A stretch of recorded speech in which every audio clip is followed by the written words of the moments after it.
Hi students, I'm Kanan Saxena and I've brought you some matter on neuroanatomical method of studying behavior. This is a laboratory method and is also known as lesion or ablation technique. Lesion is a small pathological change in the tissue while ablation is removal of tissue. This particular method neuro anatomical method जो है वो एक crude method है, raw method है, rough means मतलब unprocessed कह सकते हैं, ऐसा मेथड है जिसमें कि नाइफ कट्स यूज़ करते हुए या नाइफ से कट करते हुए ब्रेन के स्मॉल और पार्ट्स को कॉटराइज किया जाता है. लोकलाइज्ड एंड स्मॉल लीजन्स जो होते हैं वो ब्रेन में दिए जाते हैं बाय पासिंग इलेक्ट्रिक करंट, जिससे कि वो पर्टिकुलर स्मॉल एरिया है ब्रेन का वो कॉटराइज हो जाए. कॉटराइज वर्ड जो है उसका मतलब है जला देते हैं उसको. सर्टेन रीजन्स जो होते हैं ब्रेन के वो इस कॉटराइजेशन से ख़त्म हो जाते हैं, डिस्ट्रॉय हो जाते हैं. और जब एनिमल के ब्रेन में वो पर्टिकुलर ब्रेन का एक पार्ट डैमेज हो जाता है, डिस्ट्रॉय हो जाता है, तो उसके बिहेवियर में कुछ चेंज आता है और उस चेंज को हम ऑब्ज़र्व करते हैं. तो ये टेक्निक जो है बेसिकली इसी को हम न्यूरो एनाटॉमिकल और लीजन और एब्लेशन टेक्निक कहते हैं. ये टेक्निक जो थी इसने कई सारे एनिमल्स के ब्रेन के डिफरेंट रीजन्स, डिफरेंट पार्ट्स जो थे वो क्या पर्टिकुलर एक्टिविटी या बिहेवियर को कंट्रोल करते हैं किसी एनिमल के, इसके बारे में बताया. और इस तरीके से इस पर्टिकुलर मेथड से कई सारे एनिमल्स के ब्रेन के एटलस या हम बोलेंगे ब्रेन के मैप्स डिज़ाइन कर दिए गए. इस तरीके के ब्रेन मैप्स को हम स्टीरियोटैक्सिक एटलसेस कहते हैं या स्टीरियोटैक्सिक एटलस सिंगुलर. लीजन्स जो होते हैं वो बहुत ही ध्यान से, बहुत ढंग से सर्जरी से किए जाते हैं. और इनिशियली ये मेथड मेडिकल जो थे लोग, प्रोफेशन के डॉक्टर्स जो थे उन्होंने यूज़ किया इसको. लेकिन अब जो है वो लीजन्स जो हैं वो एक पर्टिकुलर केमिकल जैसे हम काइनिक एसिड कहते हैं उससे भी प्रोड्यूस किए जा सकते हैं. लीजन्स जो हैं, लीजन प्रोड्यूस करने का जो तरीका है वो स्टिमुलेशन मेथड से थोड़ा सा डिफरेंट है, जिसमें कि न्यूरॉन्स को एक पर्टिकुलर स्टिमुलेशन दिया जाता है और एक्टिवेट किया जाता है, जबकि लीजन में न्यूरॉन्स को बिल्कुल हटा ही देते हैं, डिस्ट्रॉय कर देते हैं या उनकी एक्टिविटी को रोक दिया जाता है. ओके,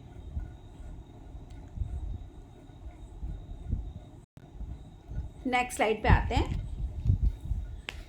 अच्छा, एक्चुअली में डॉक्टर्स जो थे उन्होंने ये मेथड डिवाइस किया था लीजन का, जिसमें कि पेशेंट के उनके जो पेशेंट्स होते थे अगर कोई हेड इंजरी वाले आ जाते थे तो डॉक्टर्स उनको ऑब्जर्व करते थे और देखते थे कि ब्रेन का कौन सा पार्ट उनका डैमेज्ड है जिसकी वजह से उनमें बिहेवियरल चेंजेस आए हैं और वो कौन से बिहेवियरल चेंजेस आए हैं. ऐसे ही जब पोस्टमार्टम होता था या पोस्टमार्टम ऑटोप्सी होती थी तो उसमें ब्रेन के डिफरेंट डिस्ट्रक्टेड पार्ट्स जो है उनको आइडेंटिफाई कर लिया जाता था और उसको बिहेवियर से कोरिलेट करके देखा जाता था. तो ये आपके सामने स्लाइड जो है इसमें ये ब्रेन दिखाया गया है और आप देखेंगे मोटर एंड सेंसरी रीजन्स हैं ये सेरेब्रल कॉर्टेक्स के, यहाँ पर ये दिखाए गए हैं ये सारे के सारे. इनमें से दो एरियाज़ यहाँ पे डॉटेड लाइन से मार्क्ड हैं, जिनमें से एक का नाम है ब्रोकाज एरिया और दूसरा है वर्निक्स एरिया. ब्रोकाज एरिया जो है वो रिस्पॉन्सिबल है स्पीच के लिए, आवाज़ निकलने के लिए, बात करने के लिए. वर्निक्स एरिया जो है वो है कि बात जो निकल रही है हमारे दिमाग में से, जो वर्ड्स आ रहे हैं हमारे मुंह में, वो वर्ड्स हम समझ सकते हैं कि नहीं, मतलब अंडरस्टैंड जो है स्पीच जो दी जा रही है वो अंडरस्टैंडेबल है या नहीं है. ब्रोकाज एरिया जो है वो कंट्रोल करता है infrastructure of speaking a word. कोई भी वर्ड जो हम बोलते हैं वो बेसिकली उसमें क्या क्या उसका इंफ्रास्ट्रक्चर क्या है। जैसे कि मैं अभी एक सेंटेंस बोल रही हूँ आपको, और इस सेंटेंस में मैं कौन कौन से वर्ड्स यूज़ कर रही हूँ, that is determined by the Broca's area. Broca's area जो है इसका ये कंट्रोल करता है किसी भी एनिमल की नेक मसल्स को और लैरिंग्स को। लैरिंग्स क्या चीज़ है, हमारे थ्रोट में हम वो पार्ट है जो कि साउंड प्रोडक्शन का काम करता है। वर्निक्स एरिया जो है यहाँ पर ये दिखाया हुआ है, दूसरा वाला वर्निक्स एरिया, ये एक तरीके से वर्ड रिट्रीवर है। वर्ड रिट्रीवर मतलब क्या क्या वर्ड्स आने चाहिए हम हमारे दिमाग में कोई भी सेंटेंस बोलते समय, उसको हम बोलते हैं वर्ड रिट्रीवर। ये स्पेलिंग यहाँ पे गलत हो गया है, दिस इज़ रिट्रीवर।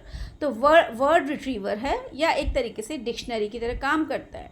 यानी ये वाला एरिया तो वर्ड्स देता है हमको कि हमको क्या बोलना है, और ये वाला एरिया जो लैरिंग्स को गवर्न करता है, नेक मसल्स को गवर्न करता है, ये आवाज़ निकलवाता है। समझ में आ गई आपको दोनों चीज़ें। ब्रोकाज एरिया और वर्निक्स एरिया ब्रेन के दो पार्ट्स हैं। एक्चुअली में ब्रोका एक डॉक्टर थे जिनके पास एक पेशेंट आया जिसकी हेड इंजरी हुई थी और उसकी स्पीच जो थी वो बिल्कुल डिफेक्टिव थी।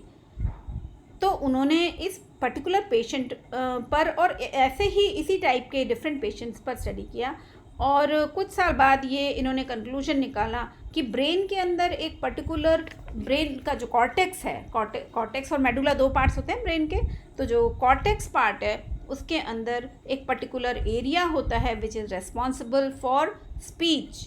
ठीक है, स्पीच के लिए रिस्पॉन्सिबल है वो एरिया, इसलिए उसका नाम रख दिया गया ब्रोकाज एरिया, क्योंकि ये क्योंकि ब्रोका जो थे, डॉक्टर ब्रोका जो थे, उन्होंने ही ये एरिया के बारे में बताया था। At the same time same technique को यूज़ करते हुए दूसरे साइंटिस्ट थे जिनका नाम था वर्निक। उन्होंने एक और एरिया का पता लगाया ब्रेन के कॉर्टेक्स में। वो भी जो है वो एरिया जो है वो भी ब्रेन का जो एरिया था वो स्पीच के लिए रिस्पॉन्सिबल था। अब इस एरिया का नाम उन्होंने वर्निक्स एरिया रख दिया। अब अगर ब्रेन के अंदर मैंने आपको बताया कि ब्रोका एरिया जो है वो तो आवाज़ को, साउंड को कंट्रोल कर रहा है, और दूसरा वर्निक्स एरिया है वो वर्ड्स ला रहा है कि क्या वर्ड्स बोलने चाहिए। अगर हम कुछ बोल रहे हैं तो वो उसका कुछ मीनिंगफुल होना चाहिए, वो वर्ड, वो सेंटेंस जो हम जो बोलना चाह रहे हैं वो मीनिंगफुल होना चाहिए। तो वो उस पर्टिकुलर मीनिंग को निकालने के लिए कौन कौन से वर्ड्स दिमाग में आने चाहिए, that is govern by Wernicke's area. और हम सही तरीके से बोल रहे हैं, उसको सबको समझ में आ जाए, अंडरस्टैंडेबल हो जाए, तो वो एरिया जो है वो ब्रोकास एरिया होता है। अब क्या हुआ कि अगर ब्रोकास एरिया में अगर एक लीजन दे दिया जाए तो क्या होगा कि स्पीच जो होगी वो स्लर्ड हो जाएगी, क्लियर नहीं समझ में आएगा, और हमको किसी दूसरे को, सामने वाले को कोई भी मतलब डिफ़िकल्टी होगी अंडरस्टैंड करने में कि कोई जना क्या बोल रहा है। अगर किसी पर्सन के ब्रोकास एरिया को डैमेज कर दिया जाए लीजन से, तो उसकी बात समझने में हमको मुश्किल होगी, वो जो भी बोल रहा है। इसके ऑपोजिट अगर वर्निक्स एरिया में अगर एक लीजन दे दिया जाए तो वो पर्सन बिल्कुल क्लियर बोल रहा होगा, उसकी आवाज़ जो निकल रही होगी वो बिल्कुल क्लियर होगी, समझ में आएगी, लेकिन जो उसका जो चॉइस ऑफ वर्ड्स है, जो वर्ड्स हैं वो बिल्कुल भी समझने लायक नहीं होंगे। ठीक है, तो लीजन टेक्निक से इस तरीके से ये ब्रेन के अंदर दो एरियाज डिफाइन किए गए, डिटरमाइन किए गए, जिन्हें हम Broca's area and Wernicke's area कहते हैं। ठीक, चलिए आगे। अब क्या है कि टोड्स जो हैं उन पर बहुत सारे एब्लेशन टेक्निक्स जो हैं वो यूज़ की गई, और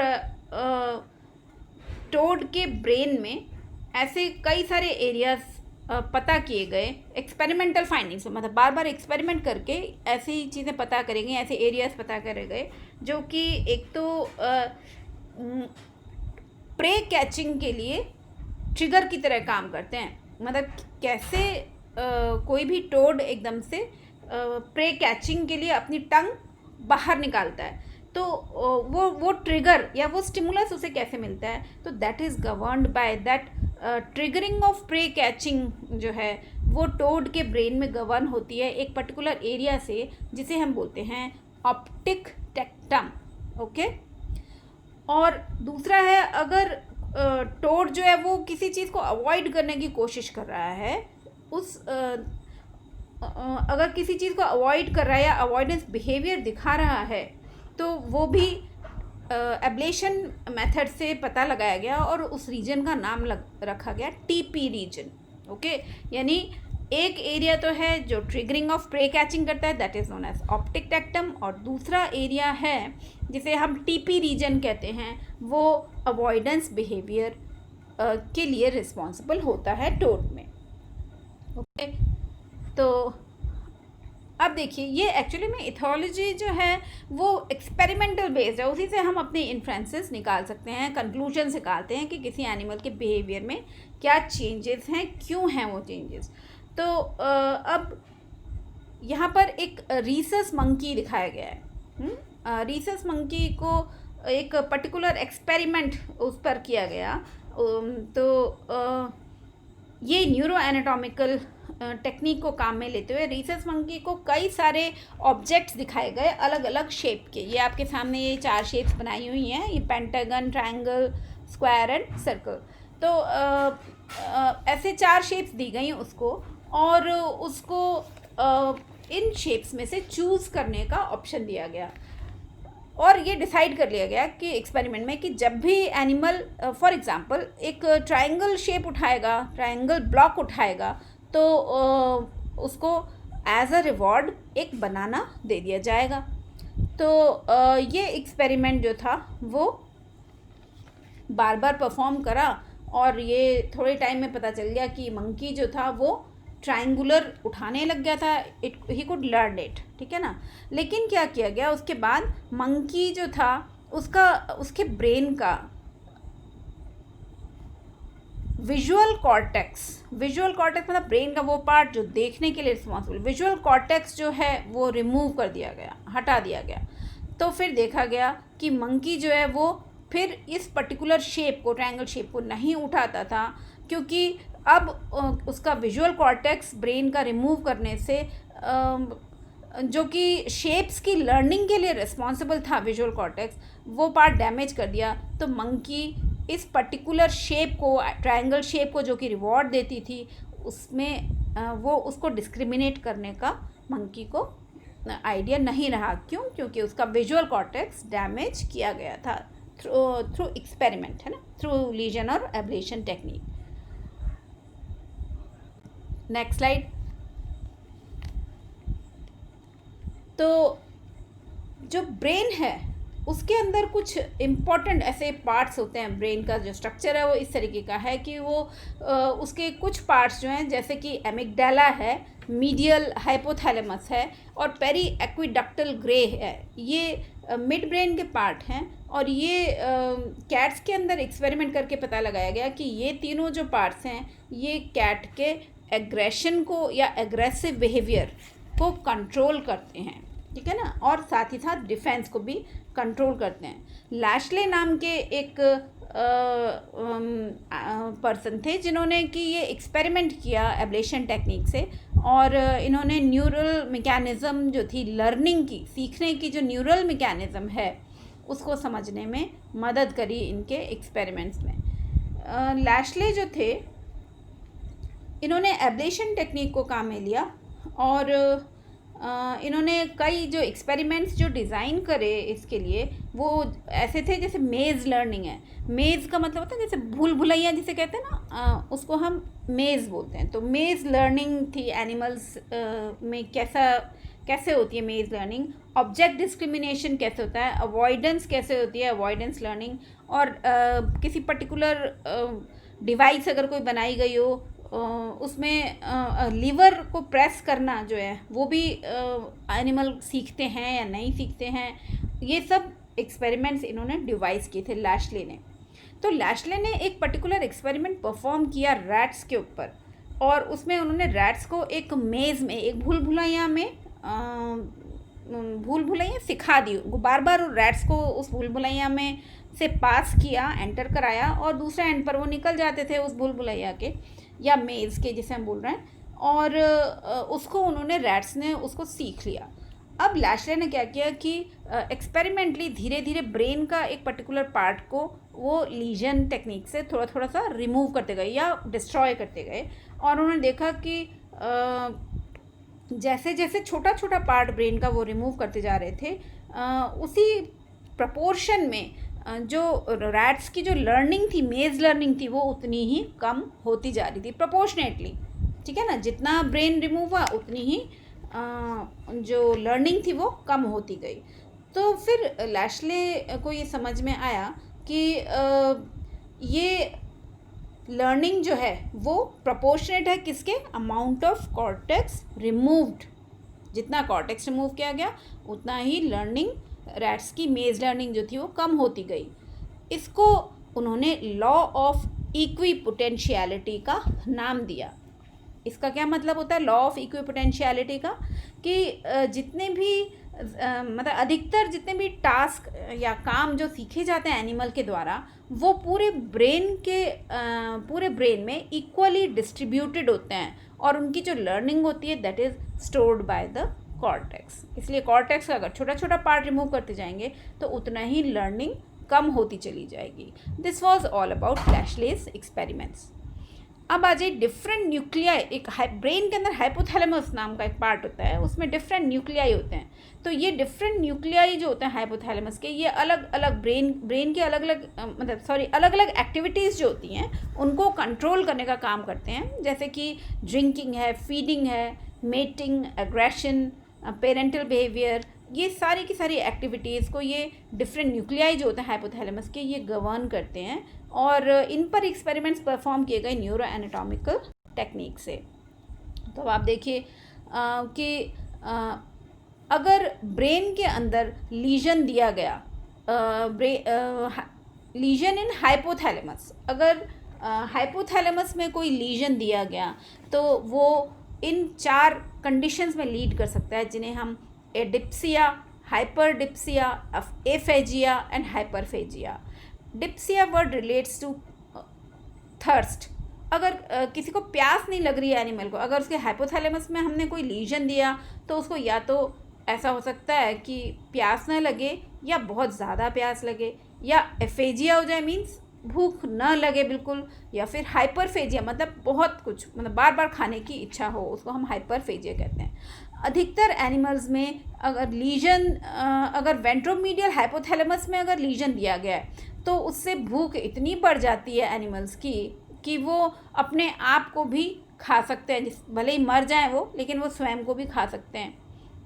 इसका मतलब ये हुआ कि अगर इतनी ज़्यादा अगर भूख बढ़ गई, इसका मतलब हुआ कि जो वेंट्रोमीडियल हाइपोथैलेमस था जिसमें कि लीजन दिया गया, उसमें पर्टिकुलरली एक सैटाइटी सेंटर होता है वेंट्रोमीडियल हाइपोथैलेमस में, वो सैटाइटी सेंटर को डिस्ट्रॉय कर दिया गया। सैटाइटी वर्ड जैसे कि नाम से पता चल रहा है वो सेटिस्फैक्शन से बना हुआ है, मतलब एनिमल को कितना भी खाना खा ले उसको उसकी भूख नहीं मिट रही थी, उसको बार बार खाने की इच्छा हो रही थी, इतनी कि it could eat itself to death. ठीक है, तो सैटाइटी सेंटर होता है वेंट्रोमीडियल हाइपोथैलेमस में, ये पता लगाया गया। अगर लेटरल हाइपोथैलेमस में एक लीजन दे दिया गया तो उससे जो रैट है वो कभी खाना ही नहीं खाएगा, ऐसा देखा गया, ऐसा ऑब्जर्व किया गया। वो भूखा मर जाएगा but it would not eat. इसका मतलब ये हुआ कि ब्रेन के लेटरल हाइपोथैलेमस में अगर लीजन दिया गया तो वो ब्रेन के फीडिंग सेंटर को डिस्ट्रॉय कर देता है। फीडिंग सेंटर डिस्ट्रॉय होने से एनिमल को खाने की इच्छा ही नहीं होती। तो इसका मतलब है कि everything is governed bye brain, this is all neural system.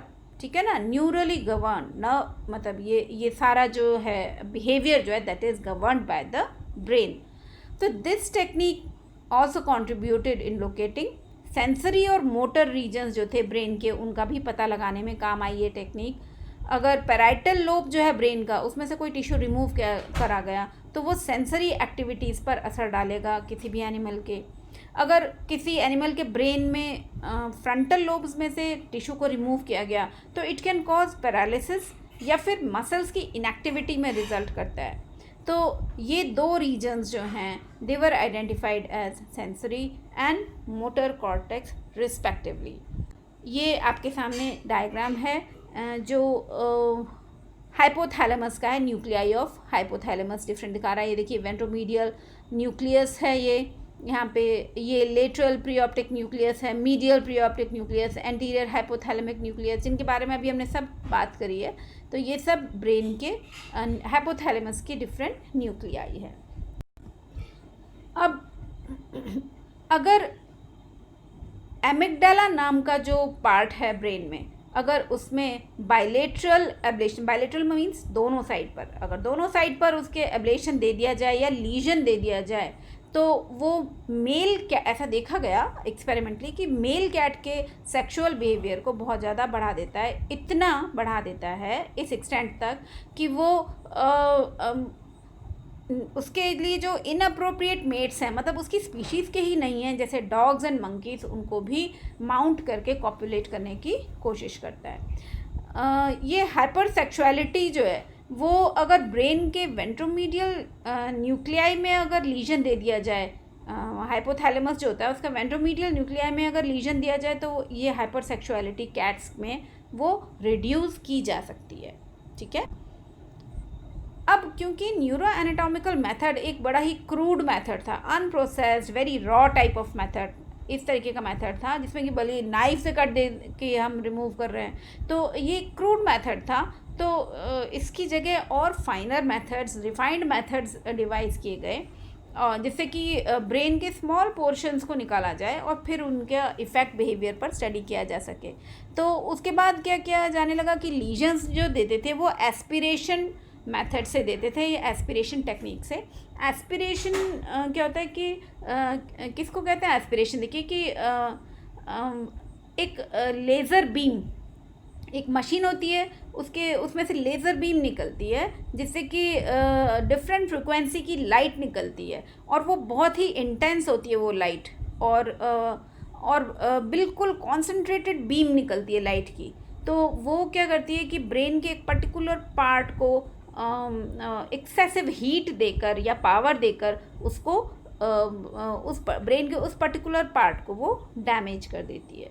तो या फिर क्या होता है कि ये हो सकता है कि ब्रेन के एक स्मॉल पार्ट को सक्शन करके मतलब सक करके निकाला जा सके, ये मेथड एस्पिरेशन मेथड होता है। लीजन्स जो हैं वो क्रायोप्रोब्स से भी किए जा सकते हैं। क्रायोप्रोब्स क्या होता है?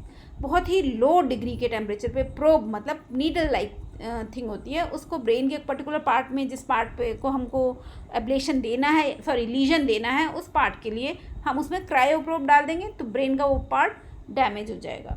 तो लीजन्स जो है वो इन 3 तरीके से, चाहे वो एस्पिरेशन हो, चाहे वो क्रायोप्रोब्स हों, चाहे वो लेज़र बीम्स हों, उनसे दिया जा सकता है। तो this is all about neuro anatomical technique.